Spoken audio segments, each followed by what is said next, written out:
मी doctor Jyotsna झोपे गेले 30 वर्ष झाले मुंबई शहरामध्ये किडनी रोग विशेषज्ञ म्हणून कार्यरत आहे.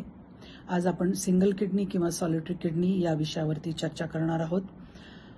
व्यक्तीला युजुअली 2 किडन्या असतात, पण अमुक व्यक्ती जन्मतःच त्याला 1 किडनी असते किंवा नंतरच्या आयुष्यामध्ये 1 किडनी काढून टाकावी लागते. उदाहरणार्थ इन्फेक्शनमुळे डॅमेज झाले किंवा मुतखड्यामुळे डॅमेज झाले किंवा ॲक्सिडेंट्समध्ये डॅमेज झाले किंवा कॅन्सरमध्ये त्याला 1 किडनी काढून टाकावी लागते किंवा त्याने आपल्या प्रियजनाला एखाद किडनी डोनेट केलेली असते, त्यावेळेला पण 1 किडनी काढून टाकावी लागते.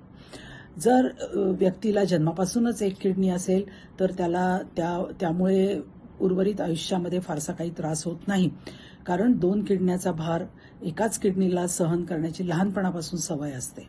पण नंतरच्या आयुष्यामध्ये ज्यावेळेला 1 किडनी काढून टाकण्यात येते त्यावेळेला त्या व्यक्तीला थोडी काळजी बाळगणं गरजेचं असतं. उदाहरणार्थ डायबिटीस झाला तर ब्लड शुगर व्यवस्थित कंट्रोल करणं गरजेचं आहे. जर त्याला ब्लड प्रेशरचा आजार झाला तर सातत्याने त्याचा मागोवा घ्यावा लागतो आणि ते ब्लड प्रेशर कंट्रोलमध्ये ठेवावं लागतं. अशा व्यक्तीने अननेसेसरी कुठलीही मेडिसिन खाऊ नये, एस्पेशली ओव्हर द काउंटर मिळणारे पेन किलर्स वगैरे खाऊ नये. खाण्याची गरजच लागली तर डॉक्टरांच्या सल्ल्यानुसारच खावी. जे आहारामध्ये सुद्धा त्यांना एक्स्ट्रा प्रोटीन त्यांनी घेऊ नये.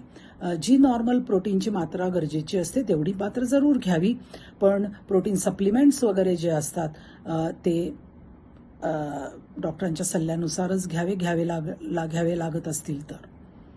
थँक्यू.